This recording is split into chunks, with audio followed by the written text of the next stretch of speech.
আজকের এপিসোডের প্রথম ঘটনায় চলে যাব। তো সুজন ভাই উনি তো বেশ কিছু ঘটনা আমাদেরকে এর আগেও পাঠিয়েছিলেন, সেগুলো খুব দুর্দান্ত ছিল, গ্রামকেন্দ্রিক ঘটনা ছিল। সুজন ভাই কিন্তু বর্তমানে গাজীপুরের টঙ্গীতে কর্মরত রয়েছেন। উনি যে ঘটনাটি পাঠিয়েছেন এই ঘটনাটি মূলত ওনার এক কলিগ, যার বাড়ি হচ্ছে বগুড়াতে, তার নাম হান্নান। এই হান্নান ভাইয়ের কাছ থেকে উনি এটা শুনেছেন। তবে হান্নান ভাই এটা বলতে পারেন নাই যে যার সাথে ঘটনাটি ঘটেছিল তার এক্স্যাক্ট বাড়িটা কোথায়, তবে তার বাড়ি বগুড়াতেই, এতটুকুই উনি বলেছেন। আর অনেকদিন আগের ঘটনা তো উনি বেশ কিছু নামও বলতে পারেন নাই, আবার কিছু কিছু নাম বলেছেন সেগুলো অবশ্য এই সুজন ভাই মনে করতে পারেন নাই, কারণ শুনেছেন তো একবার, সবসময় তো আর লিখে রাখা সম্ভব হয় না। ওনার মনে ছিল, সেই অনুযায়ী উনি লিখে পাঠিয়েছেন। তো চলুন ঘটনায় চলে যাই। তো ঘটনাটি 1950-এর দশকের কোনো একটা সময় ঘটেছিল। যার সাথে ঘটেছিল বা এই ঘটনার মূল যে চরিত্র তার নাম হচ্ছে আলাউদ্দিন। এই আলাউদ্দিন নামটা কিন্তু ঠিক আছে, এটা কোনো ছদ্মনাম না। তো এই আলাউদ্দিনকে কিন্তু গ্রামের সবাই অনেক সম্মান করত, ভালোবাসতো। আর আলাউদ্দিনের যে কাহিনীটা, এটা মানুষের মনের মধ্যে দীর্ঘদিন গেঁথে ছিল। বিভিন্ন সময় মানুষজন আলাউদ্দিনকে নিয়ে আলোচনাও করত, কেন মানুষ তাকে সম্মান করত, ভালোবাসতো, কেনই বা তার কথা মানুষের মুখে মুখে ছিল। সেটাই এই ঘটনার মূল উপজীব্য। চলুন শুরু করি। এই আলাউদ্দিন ইনি ছিলেন মা বাবার একমাত্র সন্তান। মা বাবা চেয়েছিলেন তাকে মাদ্রাসায় লেখাপড়া করাতে, কোরআনে হাফেজ বানাতে, আলেম বানাতে, দিনের খেদমত করাতে।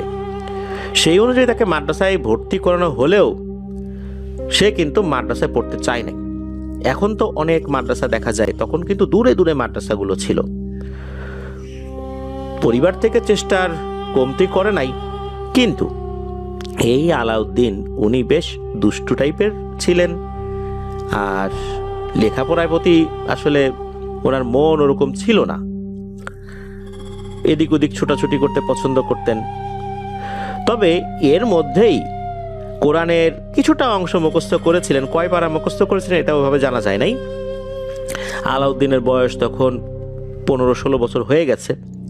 তো বাড়ির থেকে আসা যাওয়া যখন মাদ্রাসায় করতেন মাঝে মাঝে, সবসময় তো না মাদ্রাসায় থাকতে হতো, তারই এলাকার এক মেয়েকে সে পছন্দ করে ফেলে ওই বয়সেই।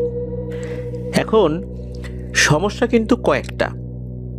এই আলাউদ্দিনের বয়স তো অনেক কম, ওই মেয়ের বয়সও কম। আরও একটা গুরুতর সমস্যা রয়েছে, সেটা হচ্ছে যে ওই মেয়েটা অনেক সম্ভ্রান্ত ঘরের ছিল ওই এলাকার। সেই তুলনায় আলাউদ্দিনের পরিবার ওই রকম ছিল না বংশগত দিক দিয়ে। এটাও কিন্তু একটা গুরুত্বপূর্ণ ইস্যু ছিল। এই আলাউদ্দিন মাদ্রাসায় আসা যাওয়া কমিয়ে দিয়ে সে কি করা শুরু করলো, ওই মেয়েটা কখন বের হতো, কখন আবার বাসায় ফিরতো, কখন স্কুলে যেত।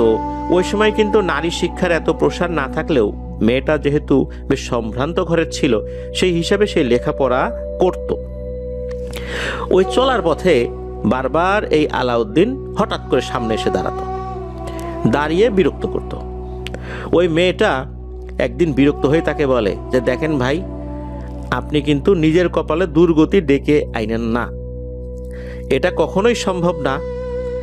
এখন লেখাপড়া করছি, বিয়ে শাদীর দেরি আছে, তাছাড়া আরও অনেক সমস্যা আছে, সেগুলো আপনি জানেন। আর আমি এসব বিষয়ে মোটেও আগ্রহী নই। আপনি আপনার রাস্তা মাপেন, আমার পথ ছাড়েন, আর এভাবে রাস্তায় এসে আমাকে বিরক্ত করবেন না। আর যদি আপনি বিরক্ত করেনই, আপনার সাথে সাথে আমারও দুর্গতি আছে। কেননা আমি আপনার সাথে কি কথা বললাম না বললাম এটা কিন্তু বাইরের লোকজন দেখবে না। বাইরের লোকজন দেখবে যে আমি আপনার সাথে কথা বলছি, আর এইটাই আমার পরিবারকে তারা বলবে। তখন আপনি তো মার খাবেনই, আমিও পরিবারের বেধড়ক পিটুনির শিকার হব। সুতরাং আপনি তাড়াতাড়ি ভাগেন, আর কখনো আমার সামনে আসবেন না। মেয়েটা এমনভাবে কড়া করে বলেছে, শোনার পর এই আলাউদ্দিন তো মনে একটু কষ্টই পেয়েছেন। মেয়েটা কিন্তু শুরুর দিকে তার সাথে কোনো কথাই বলতো না। ওই আলাউদ্দিন আসতো, কথা বলার চেষ্টা করতো, মেয়েটা পাশ কাটিয়ে চলে যেত। একটা পর্যায়ে বিরক্ত হয়েই মূলত মেয়েটাই মানে এই ধরনের কথাটা বলেছিলেন আর কি। এদিকে আলাউদ্দিন তো মনে কষ্ট পেয়েছেন, রাগও হয়েছেন। সে যখন তার বন্ধু বান্ধবদের সাথে বিষয়টা শেয়ার করেন, তখন এরা আবার একটা কুবুদ্ধি দেয় আলাউদ্দিনকে, যে এভাবে তো হবে না রে, তুই এক কাজ কর, ভালো কোনো তান্ত্রিকের কাছে যা, এই তান্ত্রিককে দিয়ে জাদু টোনা করিয়ে এই মেয়েটাকে তুই বিয়ে করতে পারবি। এরকম বুদ্ধি যখন দেয়, তখন তো আলাউদ্দিন চিন্তা করে আসলেই তো তাই, এইভাবে তো হবে না, জাদু টোনা করেই মেয়েটাকে আনতে হবে। এরপর থেকেই এই আলাউদ্দিনের লাইফস্টাইল চেঞ্জ হয়ে যায়। সে মাদ্রাসায় যাওয়া বন্ধ করে দেয়, বাড়িতেও ঠিকঠাক মতো আসে না, কোথায় কোথায় ঘুরে বেড়ায়, দিন রাত ঘুরে বেড়াচ্ছে। একটা পর্যায়ে সে একটা তান্ত্রিকের সন্ধান পেয়েও যায়। মূলত এরকম ঘোরাঘুরি করে সে তান্ত্রিককে খোঁজ করছিল, যে কোথায় গেলে এই কাজটা করা যাবে। সেই তান্ত্রিকের কাছে গিয়ে তার এই ব্যর্থতার কথা জানায়। এ কথা শোনার পর ওই তান্ত্রিক বলে যে, বাপুরে, তোর জীবনের বহুত একটা সময় পড়ে আছে, তোর জীবনের কেবল শুরু, এখনো তোর বিয়ের বয়স হয় নাই, সুতরাং যা, বাড়ি যা, লেখাপড়া কর, দেখবি যে এর থেকেও ভালো মেয়েকে তুই বিয়ে করতে পারবি।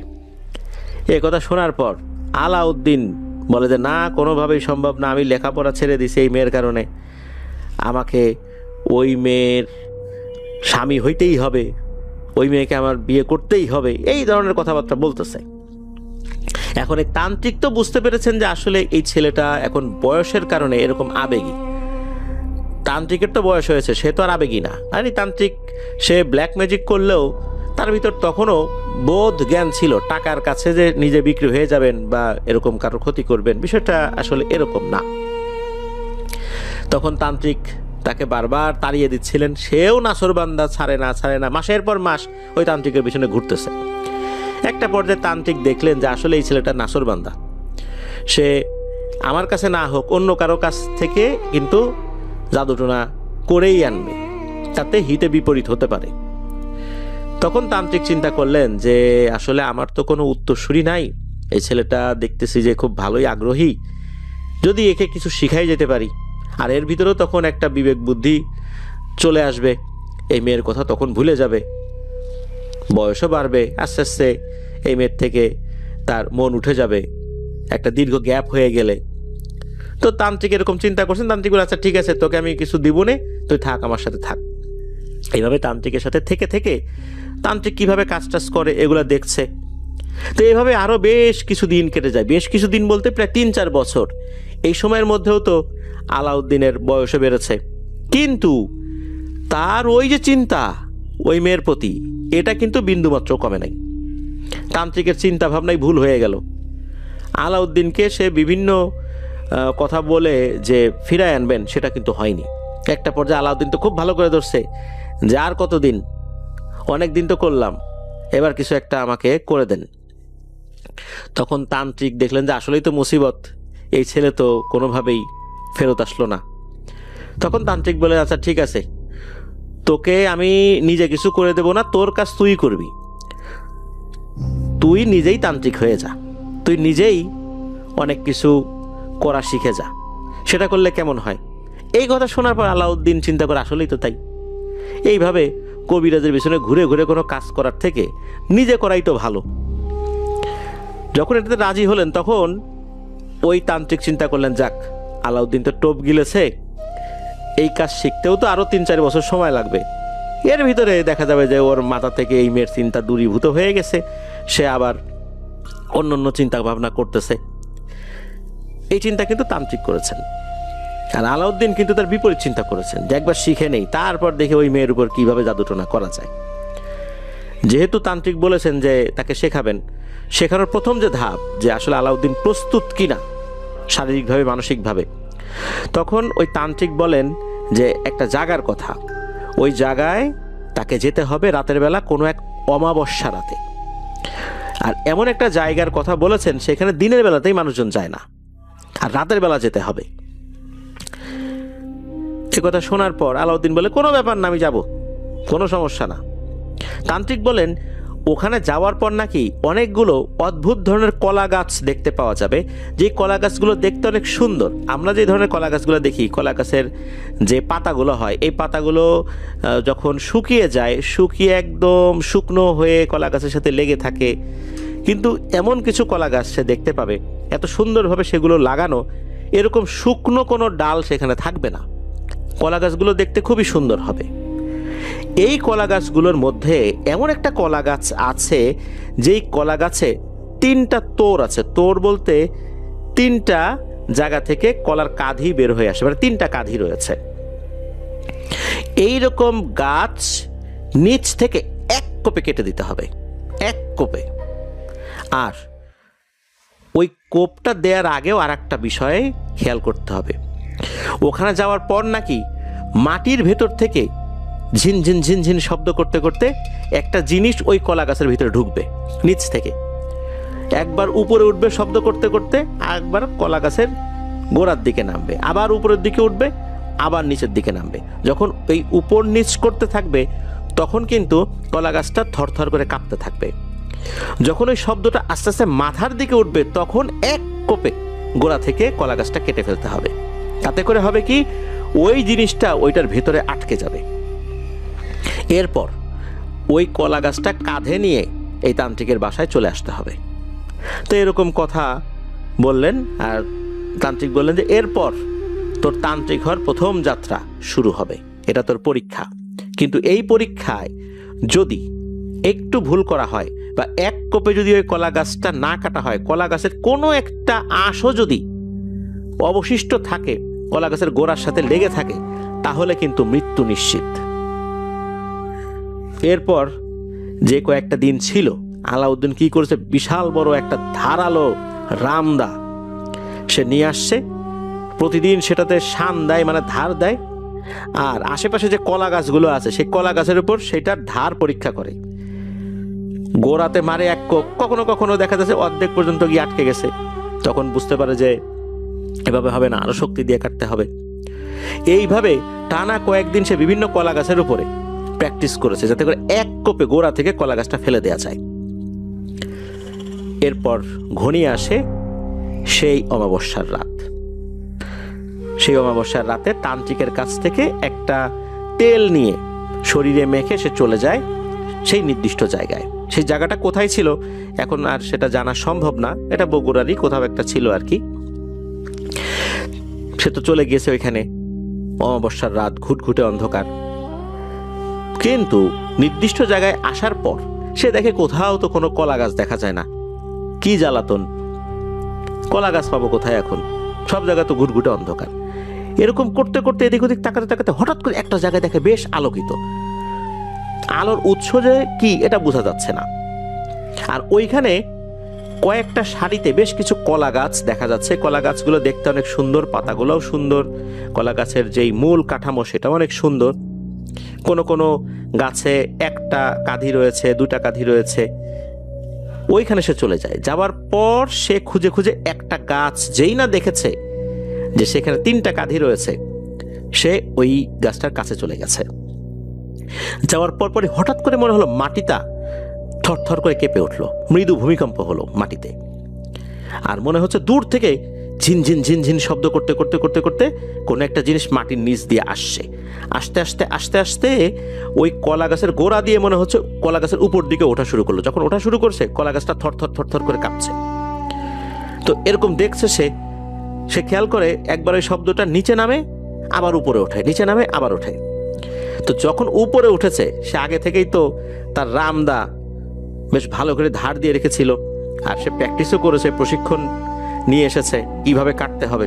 যখনই উপর দিকে উঠেছে তখন সে মেরেছে 1 কোপ গোড়ার দিকে। 1 কোপে ওই গাছটা পাশে পড়ে যায়। সে দেখতে পায় যে তার কোপটা ঠিকঠাক ছিল, একদমই গোড়া থেকে গাছটা আলাদা হয়ে গেছে। তখন কিন্তু ওই ঝনঝন শব্দটাও কিন্তু থেমে যায়।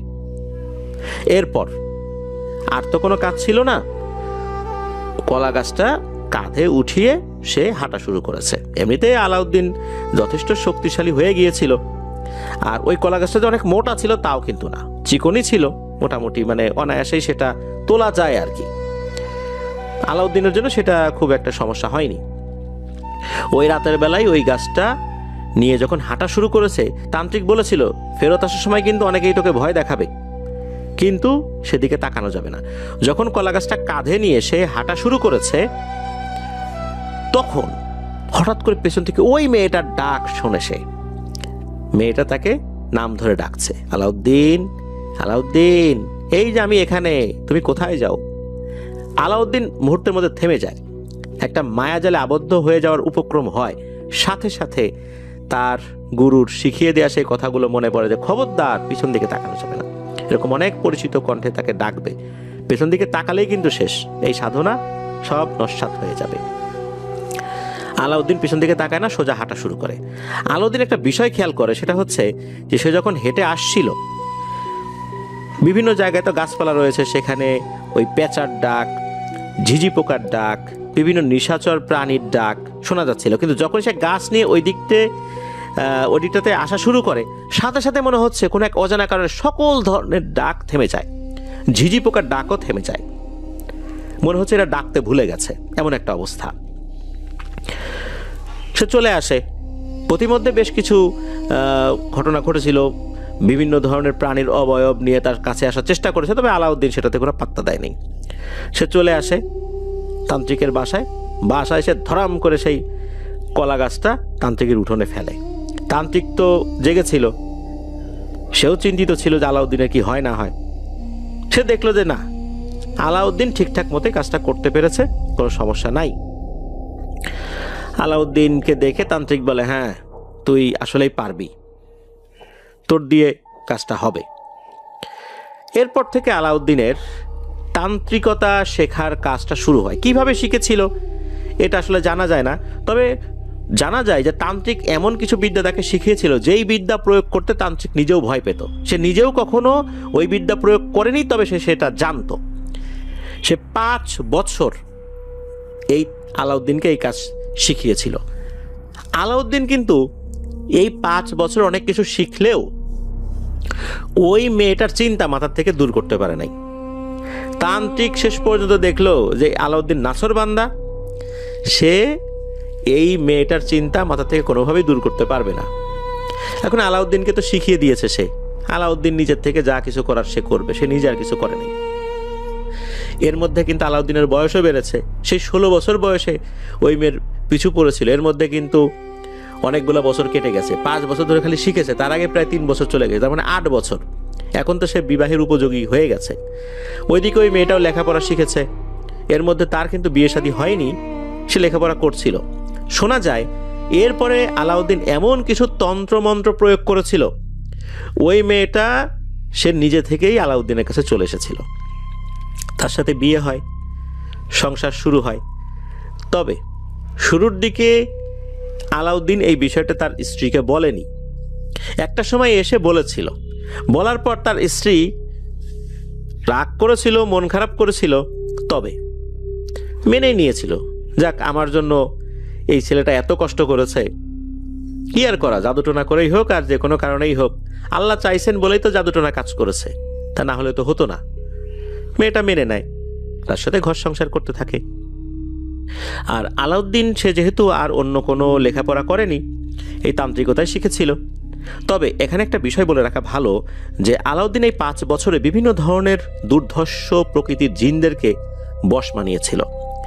তবে সে ব্ল্যাক ম্যাজিক প্রয়োগ করেছিল শুধু তার স্ত্রীর বেলাতে, তার স্ত্রীকে পাওয়ার জন্য। এছাড়া নাকি সে কখনোই ব্ল্যাক ম্যাজিক প্রয়োগ করেনি। এমনি যে ঝাড়ফুঁক সে শিখেছিল তার গুরুর কাছ থেকে, সেগুলো সে করেছে। সে খারাপ ভালো দুটোই শিখেছিল, তবে খারাপটা সে কখনোই প্রয়োগ করেনি। বিভিন্ন মানুষ তার কাছে আসতো, ট্রিটমেন্ট দিত, মানুষগুলো আল্লাহর রহমতে ঠিক হয়ে যেত। আলাউদ্দিন নামাজ কালাম পড়া শুরু করে, সে বেশ ধার্মিক হয়ে যায়। সে যেহেতু ব্ল্যাক ম্যাজিকের প্র্যাকটিসটা করতো না, যদিও সে সেটা জানতো। আর আলাউদ্দিন কখনোই কারো কাছে টাকার আবদার করতো না, যে যেটা দিত, কেউ যদি নাও দিত কখনো চাইতো না। অনেক দুর্ধর্ষ প্রকৃতির জিনকেও নাকি সে বোতলবন্দি করে মাটির নিচে পুঁতে দিয়েছে। এরকম ঘটনা ঘটেছে, যার কারণে মানুষ তার যেই কাজগুলো, তারপরে তার ভিতরে লোভ কম ছিল, এই কারণে মানুষ তাকে সম্মান করতো, ভালোবাসতো। তবে দীর্ঘ সংসার জীবনে 3 বার তার স্ত্রী সন্তান সম্ভব বা শুরুর দিকে আর কি হলেও এই সন্তানগুলো মৃত অবস্থায় জন্ম নিয়েছে। আলাউদ্দিন কিন্তু ট্রিটমেন্ট করেও এই 3 সন্তানকে আসলে বাঁচাতে পারেনি। আলাউদ্দিন তার ভাগ্যের লিখনটা মেনে নেন যে আল্লাহ চান নাই তাই হয় নাই। আর তাছাড়া উনি যেহেতু প্যারানর্মাল বিষয়গুলোর সমাধানের চেষ্টা করেন, এগুলো একটা প্রভাব তো থাকতেই পারে। উনি আল্লাহর উপর ভরসা করে রইলেন। তবে এরপরে ওনার সন্তানাদি হয়েছিল, কয়েকজন মেয়ে হয়েছিল আর 2টো ছেলে সন্তান, 3টা মেয়ে হয়েছিল আর 2টো পুত্র সন্তান হয়েছিল। তা আলাউদ্দিন কিন্তু ভালোই জীবনযাপন করছেন, তার পারিবারিক কোনো সমস্যা ছিল না, চলছিল। এদিকে তারও বয়স আস্তে আস্তে বাড়ছে। একবার হয় কি, এক মধ্যবয়সী ভদ্রলোক উনি এসে আলাউদ্দিনের কাছে হাও মাও করে কান্নাকাটি শুরু করছেন, বলছেন আমার মেয়েকে বাঁচান। আলাউদ্দিন জিজ্ঞেস করলো আপনার মেয়ের কি হয়েছে? তখন ওই লোকটা বললেন যে আসলে কি হয়েছে বলতে পারি না, তবে আমার মেয়েকে শিকল দিয়ে বেঁধে রাখা হয়েছে, আপনি একটু দয়া করে আমাদের সাথে চলেন। আলাউদ্দিন তাদের কথা শুনে তাদের বাড়িতে গিয়েছিল। মেয়েটির এই অবস্থা দেখে আলাউদ্দিন বলল, এই মেয়ের ট্রিটমেন্ট এখানে হবে না, এই মেয়েটাকে আমার বাড়িতে নিয়ে আসেন, তারপর ইনশাল্লাহ ট্রিটমেন্ট করা যাবে। আলাউদ্দিন খেয়াল করলেন এই মেয়েটার অবস্থা এতটাই খারাপ, সে আঁচড় দিয়ে নিজের শরীরে বিভিন্ন জায়গা ক্ষতবিক্ষত করে ফেলেছে। সেদিন রাত্রেই ওই মেয়েটাকে এই আলাউদ্দিনের বাড়িতে নিয়ে আসা হয়। আলাউদ্দিন সেই মেয়েটাকে উঠোনে বসান। যখন বসানো হয় তখন নাকি ওই মেয়েটার শরীরে এমন শক্তি চলে এসেছিল যে 5-7 জন শক্ত সমর্থ পুরুষ মানুষও তাকে ধরে রাখতে পারছে না। মাঝে মাঝে তার শরীরটা নাকি এমনভাবে ঝাঁকি দেয়, ছিটকে পড়ে যায় এরা। আলাউদ্দিন মেয়েটার চারপাশে যখন একটা গোল বৃত্ত করেছে, সাথে সাথে মেয়েটা একদম চুপচাপ শান্ত হয়ে বসে আছে। ঘন্টা 2 এরকম চুপ করে বসে আছে। আলাউদ্দিন তার দিকে তাকিয়ে আছে, সে কিন্তু কোনো কিছু পড়ছে না, মানে যে ঝাড়ফুঁক করছে না। আলাউদ্দিন তার দিকে তাকিয়ে আছে আর মেয়েটা চুপ করে আলাউদ্দিনের দিকে তাকিয়ে আছে। টানা 2 ঘন্টা তাদের মধ্যে এরকম আই কন্টাক্ট হয়েছে। এরপর আলাউদ্দিন হাত দিয়ে কি করলো, একটা ইশারা করলো ওই মেয়েটাকে, হাত দিয়ে ইশারা করলো, একটা গাছ দেখাই দিল। আলাউদ্দিনের বাড়ির পাশে একটা গাছ ছিল, বেশ বড় একটা আম গাছ ছিল। সে জাস্ট খালি হাত দিয়ে দেখালো ওই গাছটার দিকে। ওই মেয়েটা কি করলো, ওই বৃত্ত থেকে উঠে সোজা ওই গাছটার কাছে চলে গেল। গাছটার কাছে যাওয়ার পর ওই গাছটার গোড়ায় দাঁড়িয়ে গেছে। আলাউদ্দিন ওখানে যায়, বেশ কিছু সুতা দিয়ে ওই মেয়েটাকে গাছের সাথে পেঁচাতে থাকে, পেঁচাচ্ছে এরকম 10-15 মিনিট পেঁচালো। পেঁচানোর পর আলাউদ্দিন বলল আলহামদুলিল্লাহ, কাজ হয়ে গেছে, কোনো চিন্তা নাই, আপনার মেয়ে সুস্থ। এরপর আবার ওই সুতা খোলা শুরু করলো। খোলার পর দেখা গেল ওই মেয়েটা একদম স্বাভাবিক। সে বলছে যে আমি এখানে কেন, আমি কিভাবে এখানে আসলাম, আমার কি হয়েছিল, আমার শরীরে ব্যথা করছে কেন। আসলে সে নিজেও বলতে পারে না কি হয়েছিল। তার শরীরে যে ক্ষত বিক্ষত হয়ে গেছে, এখন তার শরীরে ব্যথা করছে। তখন পরিবার থেকে বলা হয়, মা রে তুমি অসুস্থ হয়ে গেছিলা, তোমার চিকিৎসা করা হয়েছে, তোমার এই যে চাচা চিকিৎসা করছে, এখন তুমি সুস্থ, বাড়িতে চলো। আলাউদ্দিন বলে যে এই মেয়েটার শরীরে এমন একটা ভয়ঙ্কর শক্তিশালী জিন ছিল, এই জিনটাকে বন্দি করা এটা কোনোভাবেই সক্ষম কেউ হবে না যদি না মেয়েটাকে তার নিজের এরিয়ায় নিয়ে আসা হয়। তা আলাউদ্দিন জানান যে তার আন্ডারে যে সমস্ত শক্তিশালী জিনেরা আছে তাদের কিছু সীমাবদ্ধতা রয়েছে।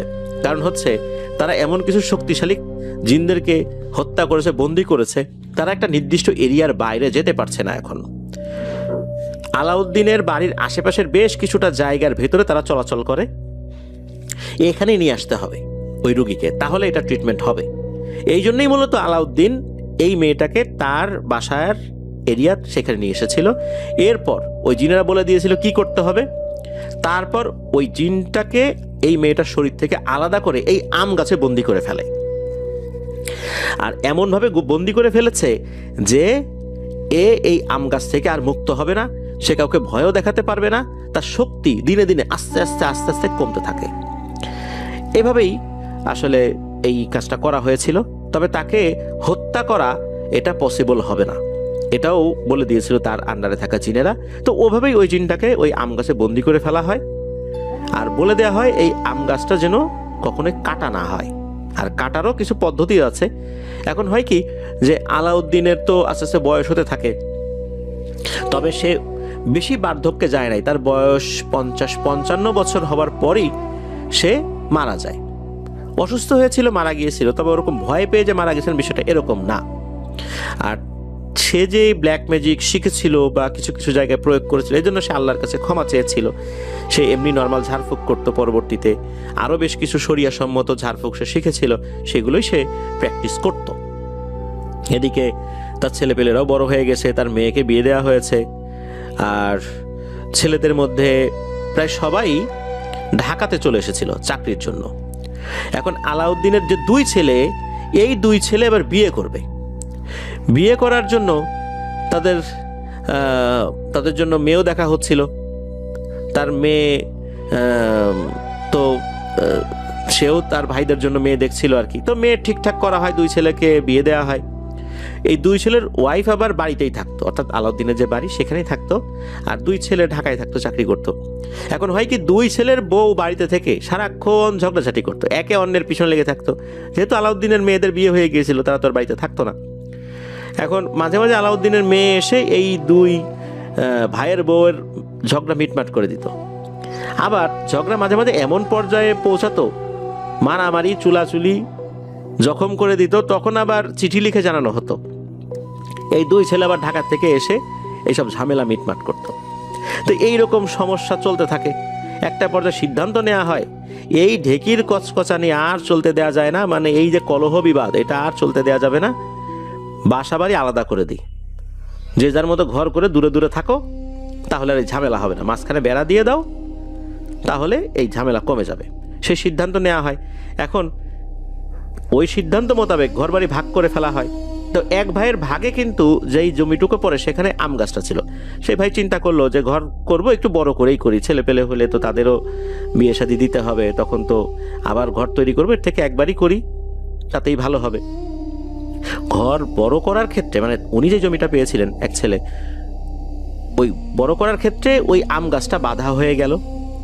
ওই আম গাছটা সেই ছেলে কাটতে চাইল। রাতের বেলা স্বপ্নে দেখেছে কোনো একটা অবয়ব, তবে এই অবয়বগুলো ভালো, দুটো অবয়বকে দেখছিলেন আর কি। বলছে যে বাবা রে, খবরদার, ভুলেও এই গাছটা কাটিস না, তাহলে কিন্তু অনেক বড় ক্ষতি হয়ে যাবে, সাবধান। তো এরকম কিন্তু একটা দিনই স্বপ্নে দেখেছে। তবে এই ছেলে এই স্বপ্নের কোনো গুরুত্ব না দিয়ে পুরাতন আম গাছটা কেটে ফেলে। যেদিন কাটা হয়েছে ওই দিন রাতের বেলায় ওই গ্রামের কিছু লোকজন হাট থেকে ফেরার পথে ওই আম গাছের জায়গায় যখন এসেছে, তখন দেখে বিশাল বড় দৈত্যের মতো একটা মানুষ দাঁড়িয়ে আছে। তার চেহারাটা দেখা যাচ্ছে না, মনে হচ্ছে মাথাটা একদম আকাশ পর্যন্ত ঠেকেছে। এই অবয়বের এক পা ছিল আলাউদ্দিনের বাড়ির সীমানায়, আর এক পা ছিল মাঠের মাঝখানে। এই দুই পায়ের মাঝখানে যেই জায়গাটা, এই জায়গাটাতে আম গাছের বেশ কিছু কাটা অংশ এসে রাখা হয়েছে, অর্থাৎ যারা গাছটা কিনেছেন তারা ওই জায়গায় এনে রেখেছেন। ওই সময় কিন্তু 4 থেকে 5 জন মানুষ একসাথে ছিল। এই ভয়ঙ্কর অবয়বটা দেখে ভয়ে তাদের কলিজা শুকিয়ে গেল। তারা ওই সময় ওই রাস্তা বাদ দিয়ে ঘুরে আর একটা রাস্তায় গেল। পরের দিন থেকে এই সবগুলো লোকের শরীরে ভয়ঙ্কর জ্বর। তারা তো পরিবারের কাছে বলেছিল যে আসলে কি হয়েছিল। কয়েকদিনের মধ্যেই নাকি এই লোকগুলো মৃত্যুবরণ করে। এই লোকগুলো মারা যাওয়ার সাথে সাথে চারদিকে রটে যায় আসলে ঘটনাটা কি হয়েছিল।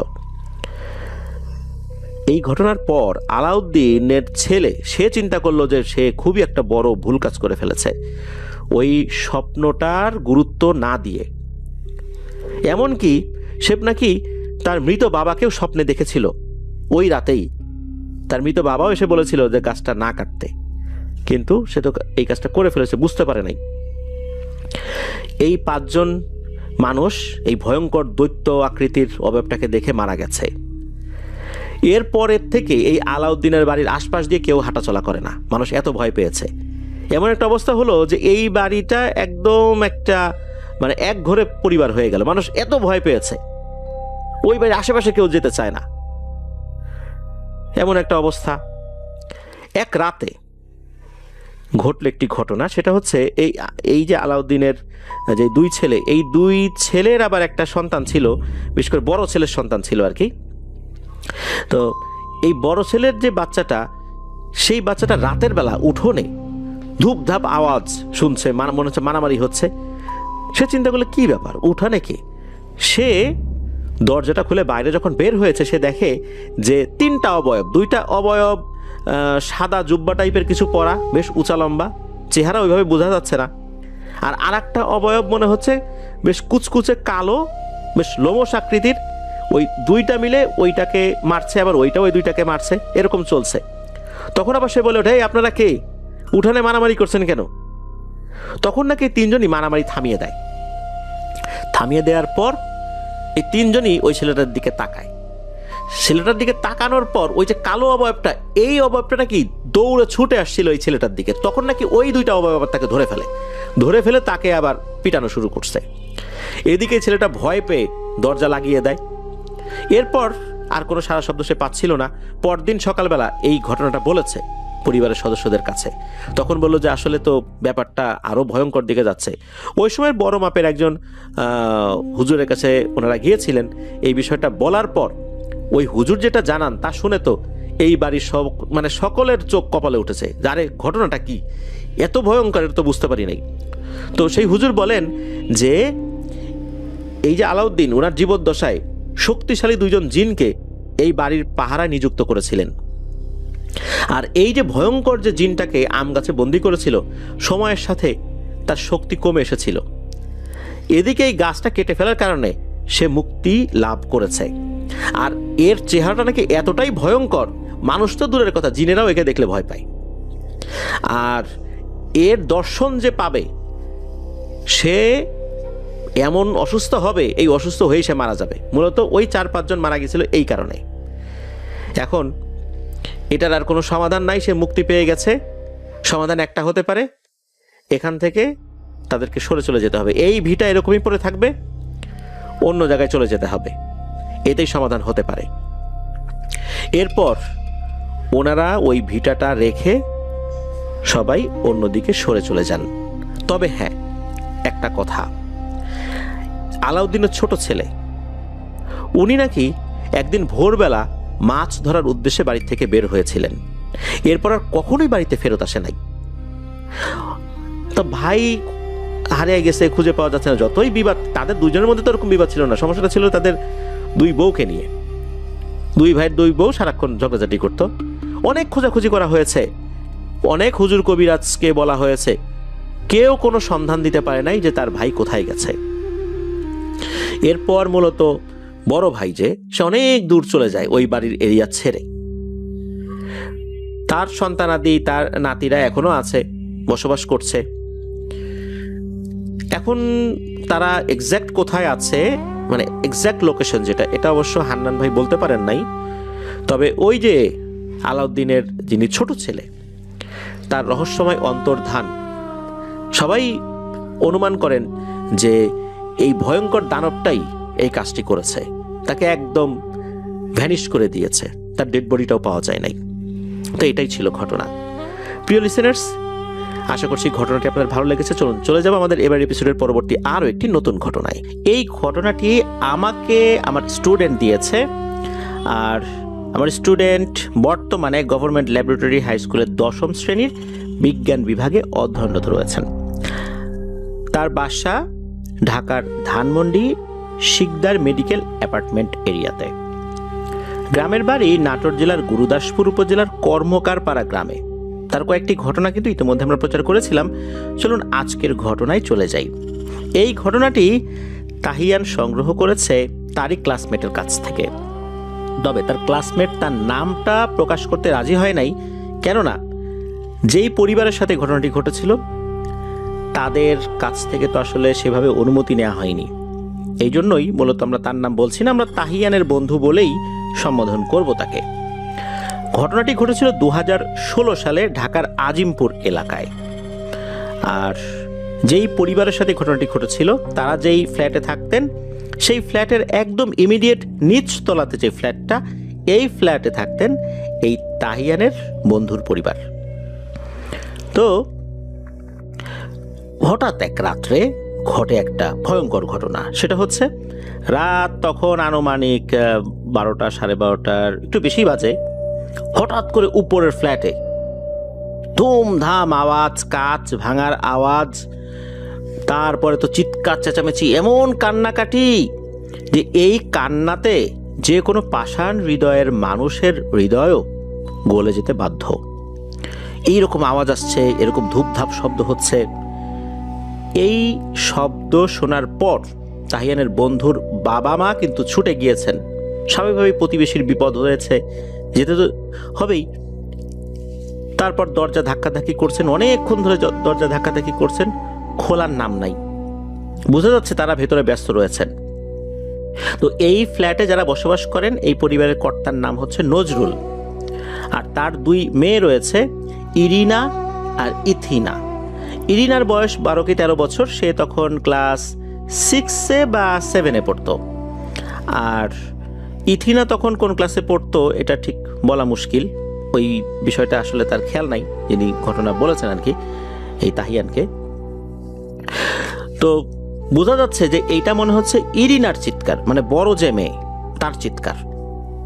অনেকক্ষণ ধরে দরজা ধাক্কাধাক্কি করছেন। এরপর হঠাৎ করেই দরজাটা খোলা হয়। খুললে দেখা যায় যে এই যে নজরুল সাহেব যিনি, তার চোখে মুখে খুবই ক্লান্তির ছাপ, চোখের নিচে কালি পড়ে গেছে, মনে হচ্ছে যে উনি কয়েক রাত ঘুমান না। মোটেও বুঝতে অসুবিধা হলো না যে খুব একটা মানসিক পেরেশানির মধ্যে আছেন। এদিকে তাহিয়ানের বন্ধুর বাবা যখন জিজ্ঞেস করলেন যে ভাই কি হয়েছে, এরকম শব্দ হচ্ছে, ঘটনা কি, কোনো বিপদ হয়েছে, এ কথা বলার সাথে সাথে উনি তো হাওমাও করে কান্নাকাটি শুরু করে দিয়েছেন যে ভাই বিশাল একটা বিপদে আছি, আসেন ভেতরে আসেন। ভেতরে যখন ওনারা ঢুকেছেন, ঢোকার পর দেখতে পান যে সারা ঘর কাঁচ ভেঙে ছড়িয়ে ছিটিয়ে রয়েছে, ছোপ ছোপ রক্ত।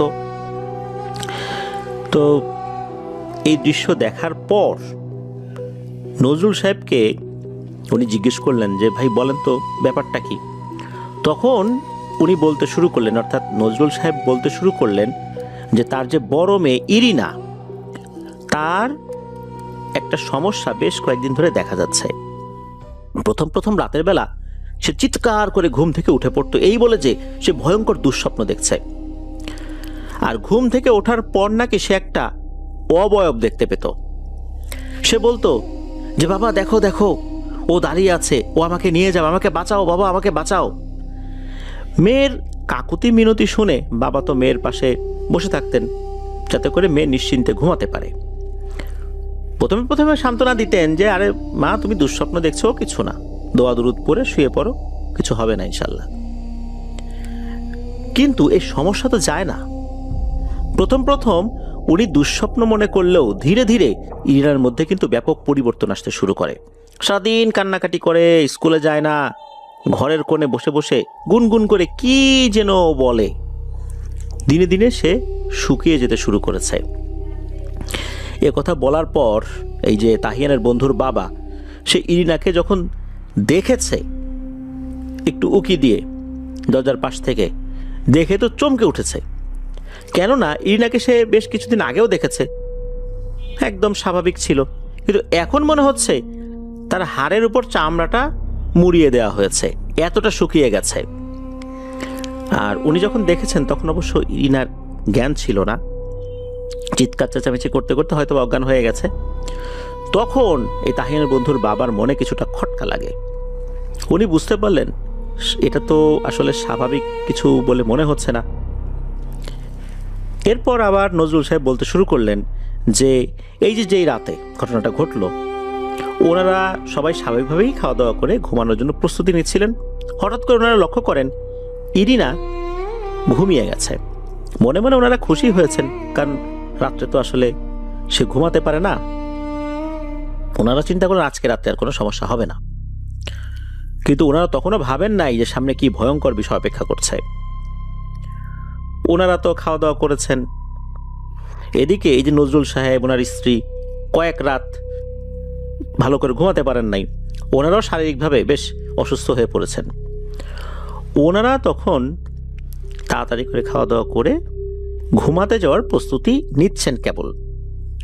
তখন একবার মনে হলো যাই ইরিনার ঘরে যাই, গিয়ে দেখে আসি ইরিনা ঠিকঠাক মতো ঘুমাচ্ছে কিনা। ওনারা গিয়ে দেখে আসলেন মেয়েটা ঠিকঠাক মতোই ঘুমাচ্ছে। এরপর ওনারা এসে ঘুমিয়ে পড়েন। এরপর গভীর রাত,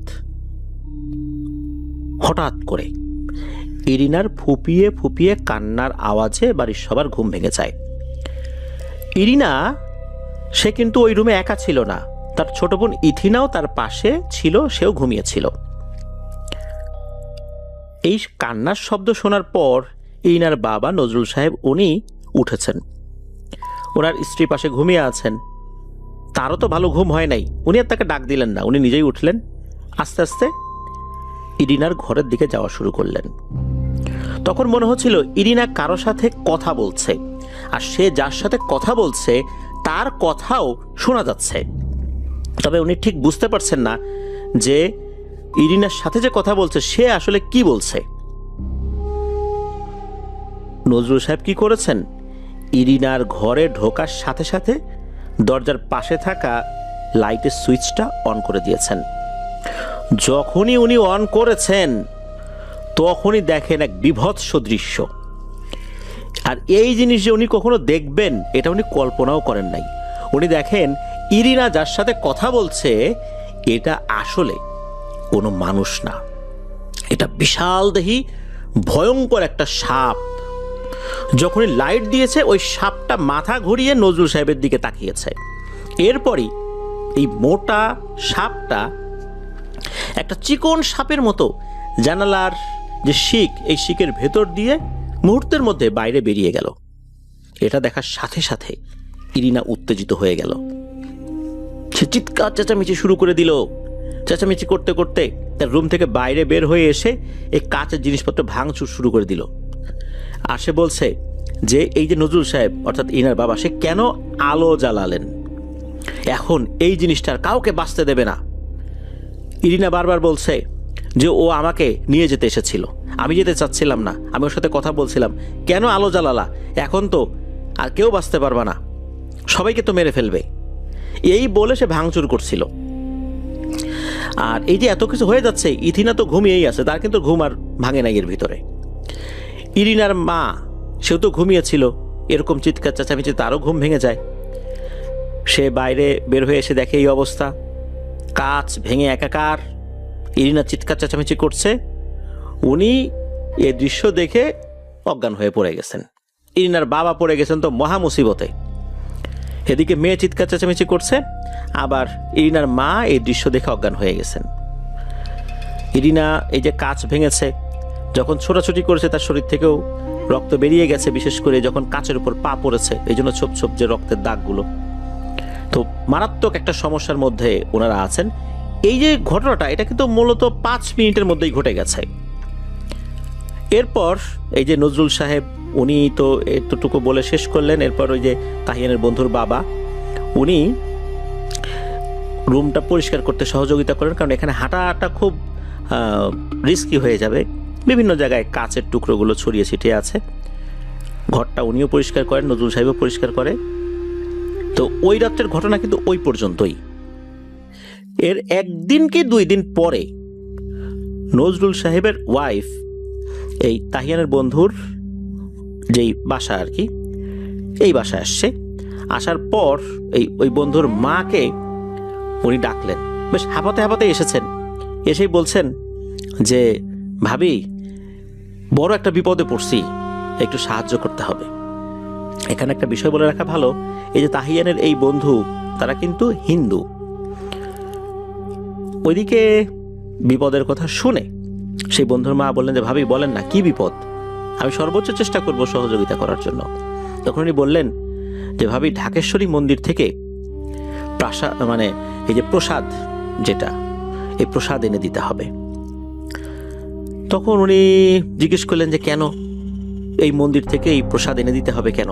তখন উনি বললেন আর এক ভয়ঙ্কর ঘটনা, যে এই যে দুপুরবেলা, মানে ওই দিন দুপুরবেলা যেদিন আর কি ঘটনা ঘটেছে, এই প্রসাদ চাওয়ার আগে, ওই দিন থেকেই নাকি এই ইরিনা অদ্ভুত আচরণ করতে শুরু করেছে। দুপুর থেকে আর কি সে বলতে থাকে রক্ত খাবো, রক্ত দে, এই একই কথা বারবার যখন বলছে, স্থানীয় একজন কবিরাজকে ডেকে আনা হয়। তিনি ঝাড়ফুঁক করেন। এক পর্যায়ে ওই জিন ইরিনার শরীরে নাকি হাজির হয়।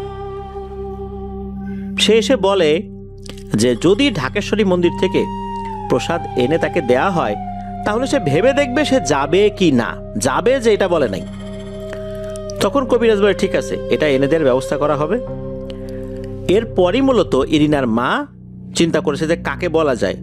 ইমিডিয়েট নিচের তলার ফ্ল্যাটে যেহেতু তাদেরই পরিচিত জন আছে, ওই রাত্রে তো এই তাহিয়ানের বন্ধুর বাবা গিয়েছিলেন ওখানে, এই জন্যই মূলত ওনার কাছে ছুটে এসেছেন। যেহেতু ওনারা হিন্দু, ওনারা ঢাকেশ্বরী মন্দিরে যান, সেখানে প্রসাদ যদি পাওয়া যায় ওনারা যদি সহযোগিতা করেন। তো এই কথা শোনার পর তাহিয়ানের বন্ধুর মা কিন্তু একটু চিন্তিত হয়েছিলেন এই কারণে যে এই জিনিসটা যে উনি এনে দেবেন, যদি ওই জিনটা কোনো কারণে আবার ওনাদের পরিবারের উপর ক্ষিপ্ত হয় তখন তো হবে আর একটা ঝামেলা। তবুও প্রতিবেশীর বিপদে তো সাহায্য সহযোগিতা করতেই হবে, এই চিন্তা করে উনি না করেন নাই।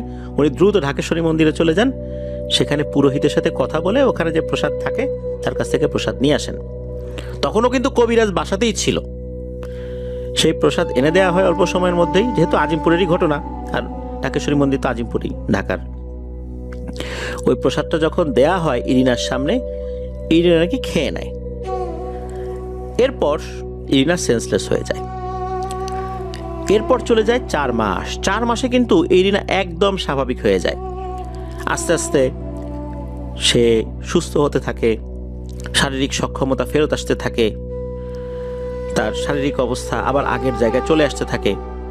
এটা দেখে পরিবারের সদস্যরা মনে করেছিলেন যে আল্লাহর রহমতে হয়তোবা ঝামেলাটা আর নাই, ঠিক হয়ে গেছে। 4 মাস পর হঠাৎ করে নতুন একটা সমস্যা ফেস করতে শুরু করে ইরিনার পরিবার। সেটা হচ্ছে ইরিনা কোত্থেকে যেন লাল রং এনে কপালে মাখে, মাথার উপরে দেয়, মুখে মাখে, হাতে মাখে। ওনারা প্রথমে চিন্তা করেছিলেন যে এটা হয়তোবা কোনো রং, পরে বুঝতে পারলেন এটার একটা অন্য ধরনের গন্ধ রয়েছে, আর এই গন্ধটা সিঁদুরের গন্ধ। ওনারা বুঝতে পারলেন যে এটা আসলেই সিঁদুর। সে এরকম ভাবে মাথায় মাখছে, মুখে মাখছে, কপালে মাখছে, হাতে পায়ে মাখছে। ঘটনাটা কি?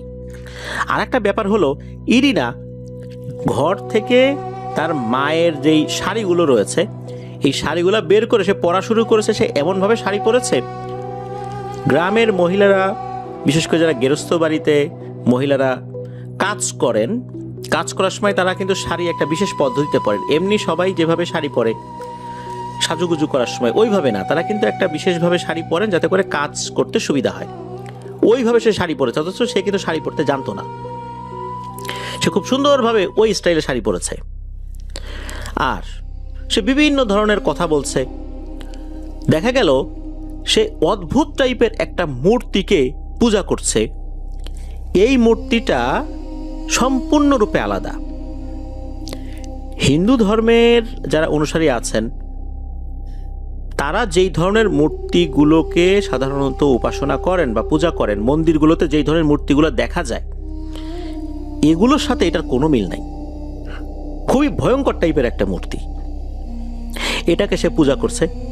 তো মুসলিম পরিবারের একটা মেয়ে, তার বাবা নজরুল সাহেব উনি কিন্তু হাজি মানুষ, তো এই মেয়েটা এরকম করছে। তারপর সিঁদুর সে কপালে মাখছে, মাথায় দিচ্ছে, শরীরের বিভিন্ন জায়গায় দিচ্ছে। এটা তো আসলে খুবই ডেঞ্জারাস একটা জিনিস। সে খোলা চুলে বিভিন্ন জায়গায় ঘুরে বেড়াচ্ছে, ছাদে যাচ্ছে, তাকে আটকানো যাচ্ছে না। পরিবারের সদস্যরা বুঝতে পারেন যে এই 4 মাস আগের সমস্যাটা আবার ফেরত এসেছে। ওনারা আবার একজন হুজুরকে ডেকে নিয়ে আসেন, উনি রুকিয়া শুরু করেন।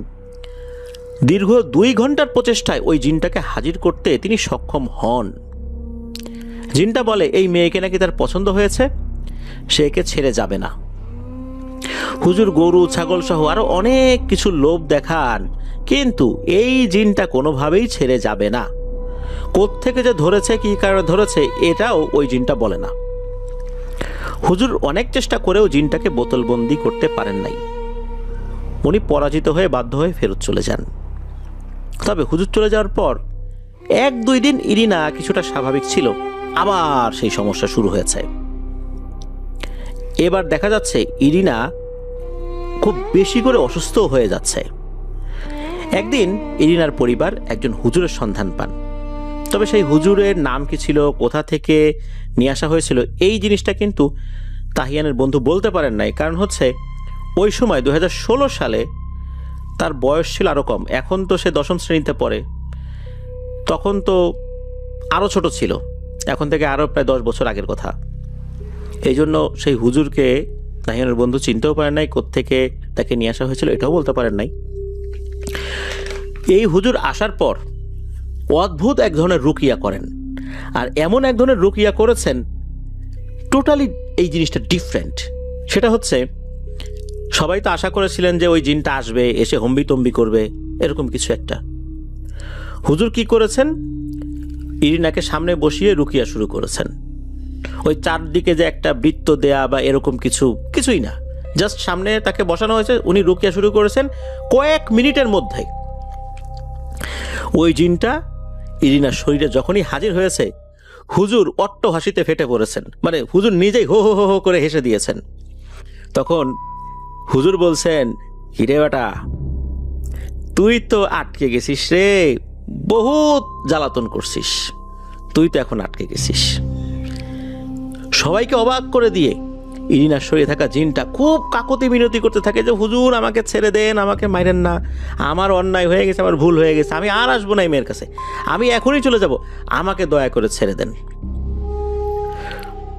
ওই পরিবারের সবাই অবাক হয়ে যায় যে জিনটাকে হাজির করতে গিয়ে ঘন্টার পর ঘন্টা চলে যেত, হম্বিতম্বি করতো, যাবে না, এই মেয়েটাকে ছেড়ে সব কথা বলতো। এই জিনটা এখন এসে কোনো কথাবার্তা ছাড়াই কাকুতি মিনতি করে কান্নাকাটি শুরু করে দিয়েছে, সে চলে যাবে বলছে। তখন ওই জিনটা বলছে, যেহেতু এই মেয়েটার কাছে আমি আসছি, আমি তো এমনি এমনি যেতে পারবো না, কিছু সমস্যা থেকে যাবে, তাহলে আমাকে একটা গরু দিতে হবে। হুজুর বলে, গরু তো দূরের কথা, গরুর লেজের নিচে যে চুল থাকে, এই চুলও তুই একটাও পাবি না, তুই কি যাবি? আর তুই তো নিশ্চয়ই বুঝতে পারছিস যে আমি কোন ধরনের লোক, আমি কিভাবে তোকে বন্দি করছি, তোকে নাকি কেউ বন্দি করতে পারে না, তুই তো অন্তত বুঝে গেছিস, এখন বল যাবি কি না, বিনা বাক্য ব্যয়ে একে ছেড়ে চলে যাবি। তখন নাকি ওই জিনটা আরও কাকুতি মিনতি করতে থাকে যে হ্যাঁ আমি অবশ্যই যাব, কিন্তু আমাকে একটা ছাগল অন্তত দিতে হবে। এরপর হুজুর কিছুক্ষণ ভাবেন, এরপর নজরুল সাহেবের দিকে তাকান, নজরুল সাহেবের ওয়াইফের দিকে তাকান। এই তাকানোর অর্থ হচ্ছে তাদের এতে সম্মতি আছে কিনা।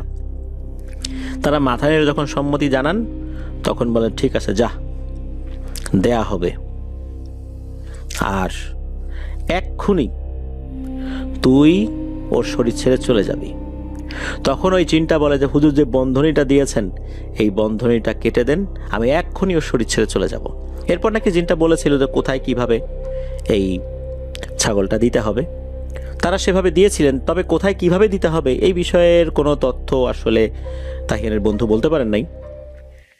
ওই জিনটা ওই যে চলে গেল, এরপর থেকে কিন্তু ইরিনা একদম সুস্থ, আল্লাহর রহমতে আর কোনো সমস্যা হয়নি।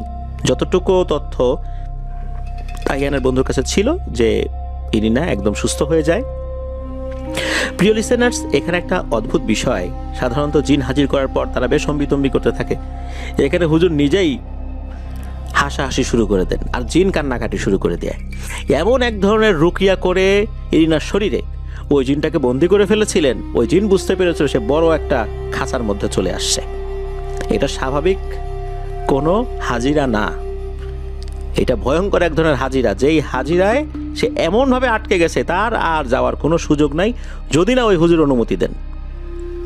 অথচ চতুর্দিকে কিন্তু বেষ্টনীয় করা হয়নি। এটাই ছিল ঘটনা।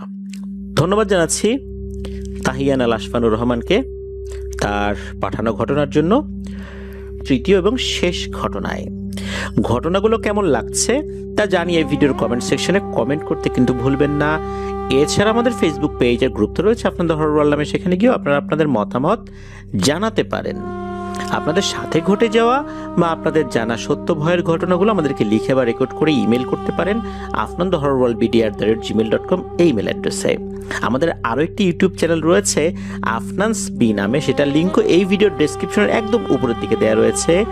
সেখানে ক্লিক করলেই আপনারা আমাদের ওই চ্যানেলে চলে যাবেন, সেখানেও সাবস্ক্রাইব করার অনুরোধ করছি।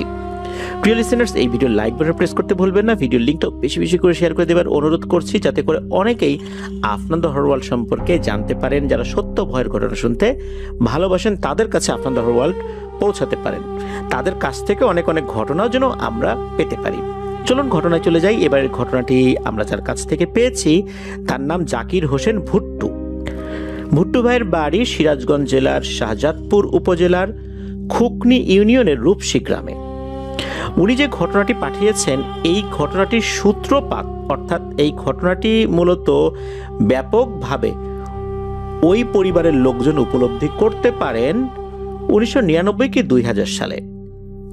স্থান সিরাজগঞ্জ জেলার বেলকুচি উপজেলার দৌলতপুর যেই ইউনিয়ন রয়েছে, সেই ইউনিয়নের কান্দাপাড়া গ্রামে। ওই গ্রামে একটা ছেলে, তার নাম হচ্ছে মামুন। মূলত মামুনের সাথে অদ্ভুত টাইপের কিছু সমস্যা শুরু হয়ে যায়।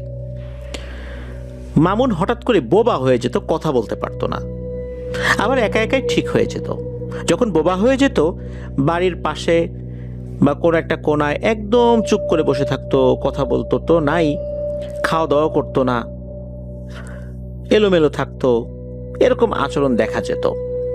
তো হঠাৎ করে যখন এই আচরণটা প্রকট হলো, তখন স্থানীয় একজন কবিরাজ, যার নাম ছিল গোলাম ডাক্তার। এই গোলাম ডাক্তার কিন্তু নামে ডাক্তার হলেও উনি মূলত কবিরাজি করতেন, জিন ভূতের চিকিৎসাগুলো করতেন, প্যারানরমাল সমস্যা সমাধানে কাজ করতেন। তার আবার দুইজন শিষ্য ছিল, একজন নাম খোরশেদ আর একজনের নাম জোয়ারদার। যেখানে যেতেন এই দুই শিষ্যকে নিয়ে যেতেন। এই গোলাম ডাক্তারকে ডাকা হয় এই মামুন নামক ব্যক্তির চিকিৎসা করার জন্য। তো গোলাম ডাক্তার উনি ওনার দুই শিষ্যকে নিয়ে আসছেন, ওনার চিকিৎসা করার যে সমস্ত যন্ত্রপাতি লাগে এই ধরনের কবিরাজি ট্রিটমেন্ট করার জন্য আনুষঙ্গিক জিনিসপত্র নিয়ে ওনারা আসছেন। এই মামুনের বাড়িতে আসতে গেলে প্রায় 1 থেকে 1.5 ঘন্টার পথ পাড়ি দিতে হবে, তবে ভ্যান যোগে, ভ্যানে আসতে হবে। রাস্তাও বেশি ভালো না, এই জন্যই 1 থেকে 1.5 ঘন্টা লাগবে। এখন অবশ্য অনেক তাড়াতাড়ি চলে আসা যায়, যেহেতু রাস্তাঘাটের অনেক উন্নয়ন হয়েছে সেখানে। আস্তে আস্তে যখন এই মামুনের বাড়ির কাছাকাছি চলে আসছেন ওনারা, তখন এই গোলাম ডাক্তার তার শিষ্যদেরকে বলেন যে, দেখ রে, অবস্থা তো মনে হচ্ছে বেশি ভালো না, আমার কেমন যেন লাগতেছে, তোরা কিন্তু ভুলেও আমার অনুমতি ছাড়া কোনো কিছু করতে চাস না, তাহলে কিন্তু ঝামেলা হয়ে যেতে পারে। তো এই কথা বলছেন। আর যখন ওই মামুনদের বাড়ির কাছে পৌঁছেছেন, সবাই ভ্যান থেকে নেমেছেন, তখন এই গোলাম ডাক্তার বলছেন যে, পাশে একটা দোকান আছে, আমি একটু পান খেয়ে আসি, তোরা যা, কিন্তু আমার অনুমতি ছাড়া তোরা কিন্তু কিছু করিস না, এখানে ঝামেলা আছে। খোরশেদ আর জোয়ারদার ভিতরে ঢুকে গেছেন। এই খোরশেদ এ আবার উঠতি বয়সী একটা কবিরাজ, যে গোলাম ডাক্তারের কাছ থেকে কেবল শিখছে আর কি। অনেক সময় হয় না যে মানুষ শিখেছে অল্প কিন্তু জাহির করে অনেক বেশি। গোলাম ডাক্তার একটু পান খেতে গেছে, এই সুযোগে এমন ভাব নেওয়া শুরু করছে খোরশেদ, সেই জন্য বিশাল এক কবিরাজ ভিতরে ঢুকে হম্বি তম্বি শুরু করছে, এই রোগী কোথায়, তাড়াতাড়ি বসাও চকির উপরে, এটা সেটা এরকম বলা শুরু করেছে, আলাদা একটা ঘর দাও। লোকজন মনে করছে বিশাল এক কবিরাজ চলে আসছে, মনে হয় গোলাম ডাক্তারের থেকে তার এই শিষ্যই অনেক বেশি পারদর্শী। তো তাকে সেভাবে সমাদর করেছে, ঘরের ভিতর নিয়ে গেছে, ওই মামুনকে আনা হয়েছে, মামুনকে চকির উপর বসানো হয়েছে। যেই না খোরশেদ মামুনের চতুর্দিকে একটা বৃত্ত এঁকেছে, সাথে সাথে ঝামেলা শুরু হয়ে গেছে। এই দিনের বেলাতে প্রচন্ড ঝড় বাতাস শুরু হয়ে গেছে। অনেক সময় হয় না যে এই ধরনের ভয়ের ঘটনার ক্ষেত্রে ঝড় বাতাস হচ্ছে, শুধু ওই বাড়ির লোকজন টের পাচ্ছে, আর ঝড় থেমে যাওয়ার পর অন্য কোনো আলামত নাই। বিষয়টা এরকম না, এমন ঝড় শুরু হয়েছে ওই বাড়ির পাশে থাকা ঘর বাড়িগুলোও মনে হচ্ছে উড়ে চলে যাচ্ছে। হঠাৎ করে এইরকম ঝড় বাতাস শুরু হয়ে গেছে, অথচ শুধু ওইটুকের বাইরে আর কোনো ঝড় বাতাস নাই। এই তো গেল বাইরে ঝড় বাতাসের ঘটনা। ভিতরে কি শুরু হয়েছে? ভিতরে দেখা যাচ্ছে এই চকিটা শূন্য তুলে ফেলছে একবার, আর নিচে ধপাস করে ফেলে দিচ্ছে, আবার শূন্য তুলছে, ধপাস করে ফেলে দিচ্ছে। কয়েকবার হওয়ার পর চকির যে পায়াগুলো থাকে, এই পায়াগুলো ভেঙে যায়। চকিও ভেঙে যায়। এরপর এই মামুনকে একবার শূন্যে তুলে নিচ্ছে, আবার ফেলে দিচ্ছে, আবার শূন্যে তুলছে, আবার ফেলছে। গোলাম ডাক্তার পান খেতে গিয়েছে, বসে আশেপাশের লোকজনের সাথে একটু গল্পগুজব করছে। উনি চিন্তা করেছেন যে দেখি আশেপাশে একটু কথা বলি, একটু তথ্য নেই। আর ওরা দুজন গেছে, ওরা গিয়ে একটু আয়োজন করুক, এরপর আমি ঢুকি। এর মধ্যে শুরু হয়ে গেছে এই ঘটনা। গোলাম ডাক্তার যখন টের পেয়েছে সর্বনাশ, ঘটনা তো তার দুই শিষ্য ঘটায় ফেলছে, বিশাল এক বিপদের ঘটনা। উনি তো দৌড় শুরু করছেন ওই শিষ্যদের কাছে, আর ওই যে রুগী মামুনের কাছে। ওখানে যাওয়ার পর বলছে যে তোরা কি করছিস, আমি বলছিলাম না যে আমার কথা ছাড়া তোরা কিছুই করবি না, তাড়াতাড়ি চল, এক্ষুনি ভাগ, নাহলে কিন্তু খবর আছে। ওনারা তো ওইখান থেকে রওনা দিয়েছেন, ওনাদের যে ঝোলা ছিল, ঝোলা টোলা নিয়ে একদম দৌড়। ওনারা যদিও বা দিনের বেলা গিয়েছেন, তবে সেটা একদম পরন্ত বিকেল ছিল। ফিরে আসার সময় কোনো ভ্যান ট্যান ইনস্ট্যান্ট পান নাই। ওনারা তো হাঁটা শুরু করেছেন। হাঁটতে হাঁটতে যখন ওনাদের বাড়ির কাছাকাছি চলে আসছেন, তো ওই জায়গাটাতে মূলত 3 রাস্তার একটা মোড় রয়েছে, 3 জনের বাড়ি আবার 3 দিকে। এই যে জোয়ারদার নামক যিনি এই গোলাম ডাক্তারের একজন শিষ্য, তার বাড়ি ওখান থেকে কাছাকাছি। তখন সন্ধ্যা লেগে গেছে, চারদিকে মোটামুটি অন্ধকার হয়ে গেলেও এখনো কিছু কিছু আলো, হালকা আলো দেখা যাচ্ছে আর কি। কিন্তু সেটা দেখে পথ চলাটা একটু মুশকিলই হয়। একদম ঘুটঘুটে অন্ধকার হওয়ার আগে যেমনটা অবস্থা থাকে, ওই রকম অবস্থা আর কি। তো জোয়ারদারের বাড়িতে ঢোকার সময় 2টো বাড়ি পড়ে রাস্তার 2 ধারে। একটা হচ্ছে চাকলাদার বাড়ি, আর একটা হচ্ছে নিজামের বাড়ি।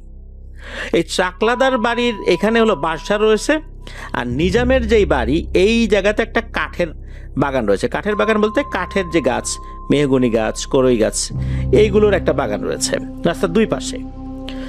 এখন জোয়ারদার বাড়িতে যাবে হচ্ছে এই যে চাকলাদারের বাড়ি যে বাসার, এর ভিতর দিয়ে। তো এর ভেতর দিয়ে যখন যাবে, হঠাৎ করে দেখে একটা ভয়ঙ্কর দৃশ্য। দেখে বিশাল দেহি একটা অবয়ব। এই অবয়বটা বাঁশঝাড়ের ওই জায়গাতে একটা পা, আর হচ্ছে এই নিজামের যে কাঠের বাগান, সেখানে একটা পা। এই একটা পা দিয়ে যে মাথা সোজা উঁচু করে দাঁড়িয়ে আছে, বিষয়টা এরকম না। সে কি করেছে, মাথাটা ঝুঁকিয়ে বড় বড় চোখ করে, বিশাল তার মাথা, বড় বড় চোখ করে এই জোয়ারদারের দিকে তাকিয়েছে। এই দৃশ্য দেখার সাথে সাথে জোয়ারদার উল্টো দিকে ঘুরে দিয়েছে দৌড়। ওখানে দাঁড়িয়ে যে সে দোয়া কালাম পড়বে তা করে নাই, উল্টো দিকে ঘুরে দিয়েছে দৌড়। এক দৌড় দিয়ে চলে গেছে যেখান থেকে এই গোলাম ডাক্তার আর খোরশেদকে বিদায় দিয়েছিল। সে ওখানে গিয়ে দেখে ওখান থেকে সামান্য একটু দূরে এগিয়েছে এই গোলাম ডাক্তার আর খোরশেদ। দূর থেকে ডাকছে যে দাঁড়ান দাঁড়ান, আমাকে বাঁচান। তো এই শব্দ শুনে ওনারা পিছন দিকে তাকিয়েছেন, বুঝতে পারছেন ঝামেলা একটা হয়েছে। এ বলে কি হয়েছে? তখন তো ঘটনা বলছে যে এই যাওয়ার সময় দেখি যে এই ঘটনা। তখন ওনারা 2 জন, অর্থাৎ গোলাম ডাক্তার আর খোরশেদ, এই 2 জন মিলে জোয়ারদারকে বাড়ি পর্যন্ত পৌঁছে দিয়ে ওনারা আবার ব্যাক করছেন। ব্যাক করতে করতে একটা জায়গায় ওনারা আসছেন। ওখানে আসার পর যিনি গোলাম ডাক্তার, উনি বলতেছেন যে খোরশেদ তুই চলে যা, আমার আর তোকে এগিয়ে দিতে হবে না। আর খোরশেদ চিন্তা করছেন যে গোলাম ডাক্তার তো একজন ঝানু কবিরাজ, ওনাকে আসলে ভয় দেখাতে আসবে, এই সাহস কি আর জিনে পাবে? ওই চিন্তা করে খোরশেদ রওনা দিয়েছেন। গোলাম ডাক্তার বাসার দিকে রওনা দিয়েছেন। ঠিকঠাক মতোই বাসা পর্যন্ত পৌঁছে গেছেন। বাড়ির উঠোনে যেই না পাড়া দেবেন, ওই সময় কে যেন পেছন থেকে খপ করে তাকে চেপে ধরেছে। ওই সময় কিন্তু হালকা ঠান্ডা পড়েছিল। এই গোলাম ডাক্তার গায়ে চাদর পরা ছিল। তো পেছন থেকে চেপে ধরেছে এরকম যে আমরা যদি কারো পিঠের উপরে কাপড় টেনে ধরি মুষ্টিবদ্ধ অবস্থায়, কিরকম হয় মনে হচ্ছে বিশাল হাতের একটা মুষ্টি তার পেছনে থাকা কাপড় খামচে ধরেছে। গোলাম ডাক্তার তো বুঝে গেছে ঘটনাটা কি হয়েছে। আর যেহেতু সে চাদর পরা ছিল, সে করেছে কি 2 হাতে চাদরটা খুলেই দিয়েছে বাড়ির বারান্দার দিকে দৌড়। যেহেতু খামচিটা মূলত চাদরের উপর হয়েছিল, এই কারণে চাদর খুলে দৌড় দিয়েছে। বাড়ির বারান্দা তো একদম কাছে ছিল, বাড়ির বারান্দার উপর হুমড়ি খেয়ে পড়ে চিৎকার করে ডাকাডাকি শুরু করেছে। তখন যে অনেক রাত তা তো আর না, ওই সন্ধ্যার সময় তো ওনারা মোটামুটি বাড়ির কাছাকাছি চলে আসছিলেন। এখন না হয় রাত হয়ে গেছে, তখনও কিন্তু এশার আজান দেয়নি। বাসায় যখন চলে আসে তখন আর কোনো সমস্যা হয় নাই। পরের দিন সকালবেলা দেখা গেল ওই বাড়ির লোকজন চলে আসছে, এসে তো এই গোলাম ডাক্তারকে বলছে, ধর্মিয়া আপনি কিসের কবিরাজি করেন? কাজ করতে গেছেন, কাজের কোনো সমাধান করে যান নাই, কোনো ফিনিশিং দিয়ে যান নাই, আমার বাসায় তো সমস্যাটা বেড়ে গেছে, আগেই তো ভালো ছিলাম, কি করলেন? 3 জন মিলে গেলেন, আবার দৌড়ায় পালায় চলে আসলেন, এটা কি কোনো কবিরাজি হইল? এখন এই সমস্যার সমাধান করেন, আমরা তো বাড়িতে টিকতে পারতেছি না। খুব উৎপাত শুরু করছে জিনেরা। আগে তো শুধু মামুনকে বিরক্ত করতো, এখন তো বাড়ির সবাই আমরা তটস্থ। বাড়ির যে কুকুর, বিড়াল, গরু, ছাগল, হাঁস, মুরগি আছে, এরাও এখন চিৎকার চেঁচামেচি করছে ভয়ে। এটা কি করে দিয়ে গেলেন আপনারা? তাড়াতাড়ি এটা সমাধান করেন, নাইলে কিন্তু আপনাদের খবর আছে। এদিকে ওই বাড়ির লোকজন এরকম হুমকি দিয়েছে, সমস্যার সমাধান তো একটা করতেই হবে, কারণ কাজ করতে গিয়ে কাজ আরো জটিল করে ওনারা চলে আসছে। আর এই ঝামেলাটা বাঁধাইছে মূলত এই যে খোরশেদ, এই লোকটা। এখন ঝামেলা তো একটা হয়ে গেছে, সমস্যার সমাধান তো করা জরুরি। ওই গ্রামেরই একজন বাসিন্দা, এই রূপসী গ্রামের, যার নাম হচ্ছে হজরত, অনেকে তাকে হজরত পীর বলে ডাকেন। তার বয়স বেশি না, তবে টুকটাক ঝাড়ফুঁক করেন। এই গোলাম ডাক্তার এই হজরত পীরকে নিয়ে উনি রওনা দেবেন। তবে হজরত পীর উনি ওই সময় অবশ্য ওই গ্রামে ছিলেন না, বলতে একটু সাইডে গিয়েছিলেন। তখন তো তার কাছে মোবাইল ফোন ছিল না, এই 1999-2000 সাল, তখন তো ফোন এভাবে আসেনি। উনি মূলত মাগরিবের কিছুক্ষণ আগে ফেরত এসেছিলেন। এরপর এই গোলাম ডাক্তার তাকে নিয়ে রওনা দিয়েছেন। তো তাকে নিয়ে যখন রওনা দিয়েছেন, ওনারা যেতে যেতে একটা জায়গায় এসে এশার আজান দিয়ে দেয়। তখন এই হজরত পীর উনি বললেন যে এখানে তো একটা মসজিদ আছে, নামাজটা পড়ে তারপর যাই। তো নামাজ পড়ে উনি যে যাবেন, উনি নাকি এশার নামাজ জামাতের সাথে পড়েছেন। পড়ার পর উনি বেতেরের নামাজ যে শেষ রাকাত আছে, এই শেষ রাকাতে যখন সিজদা দিয়েছেন, সিজদার থেকে আর উঠতে পারেন না। তার ঘাড় এমনভাবে চেপে ধরেছে, আর উনি কোনোভাবেই উঠতে পারেন না। অনেক কষ্টে উঠেছেন। তখন এই হজরত পীর বলেন, আমার মনে হয় গিয়ে কোনো লাভ হবে না, আমাকে সিগন্যাল যা দেওয়ার দিয়ে দিছে, আমি গিয়ে কোনো কাজ করতে পারবো না। আর ওরাও বুঝে গেছে যে এরা আবার আমাদেরকে বিরক্ত করার জন্য আসতেছে। হজরত পীর তখন চিন্তা করলেন যে কি করা যায়। ওনার আবার একজন ওস্তাদ ছিলেন, যার বাড়ি হচ্ছে নাটোর, তার নামটা জানা যায় নাই। উনি তখন বললেন যে ওদেরকে খবর পাঠাও যে নাটোর থেকে আমার ওস্তাদকে ডেকে নিয়ে আসি, তারপর চিকিৎসাটা হবে। কারণ যেখানে আমাকে নামাজরত অবস্থায় চেপে ধরে রেখেছে, সেখানে ওইখানে গেলে আমার অবস্থা কি করবে বুঝো একবার। যেখানে মসজিদের মধ্যে ঢুকে নামাজরত অবস্থায় আমাকে অবস্থা খারাপ করে দিছে, সেখানে ওই বাড়ির মধ্যে ঢুকলে আমাকে তো মেরেই ফেলবে। এরপর দ্রুত সময়ের মধ্যেই নাটোর থেকে এই হজরত পীরের ওস্তাদকে নিয়ে আসা হয়। উনি বেশ বৃদ্ধ একজন মানুষ ছিলেন, বেশ ভালো মানের একজন রাকি ছিলেন। তাকে নিয়ে আসার পর মূলত উনি যে রুকিয়াটা করেছিলেন, এরপর থেকে এই যে মামুন যিনি, উনি অনেকটাই স্বাভাবিক হন। তবে উনি বলেছিলেন যে এই সমস্যাটা যে হঠাৎ করে প্রকট হয়েছে, বিষয়টা এরকম না।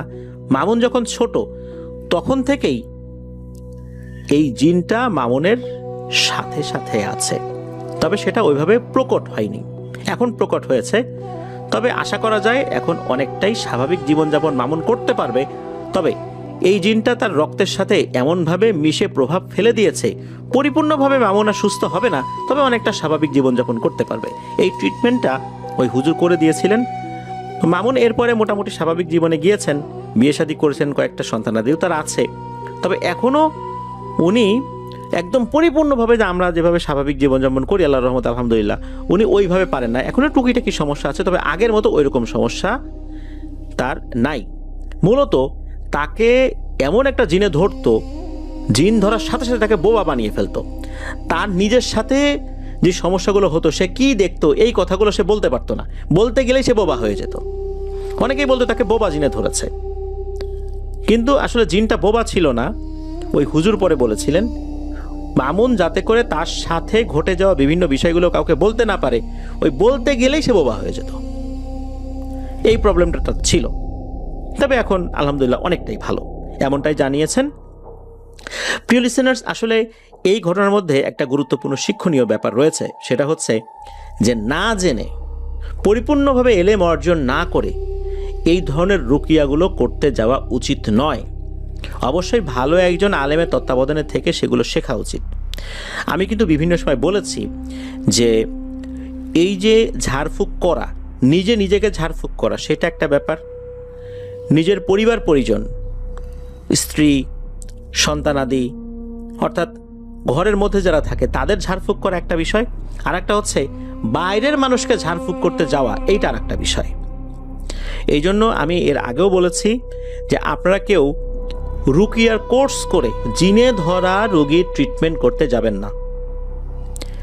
আপনি আপনার নিজের পরিবারের জন্য করেন, নিজের জন্য করেন, সেটা একটা বিষয়, কিন্তু নিজে থেকে কোনো রাকি সেজে আপনারা অন্য কোনো ব্যক্তির চিকিৎসা করার জন্য যাবেন না। এতে হিতে বিপরীত হবে।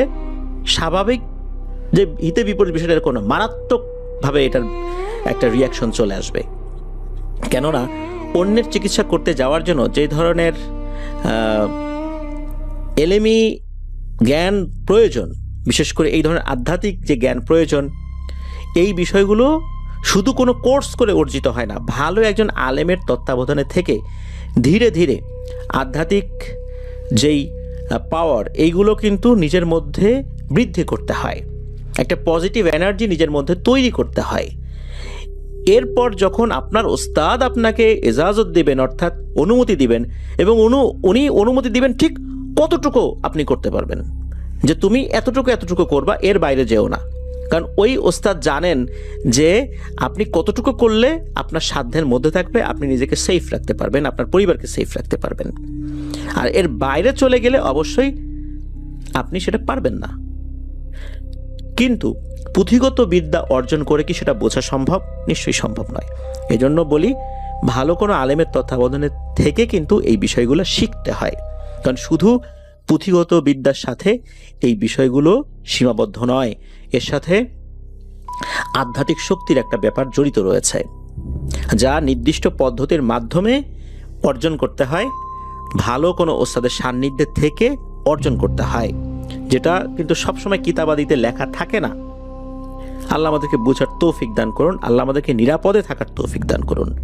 প্রিয় লিসেনার্স, আজকের এপিসোডে যারা ঘটনা পাঠিয়েছেন সবাইকে ধন্যবাদ জানাচ্ছি।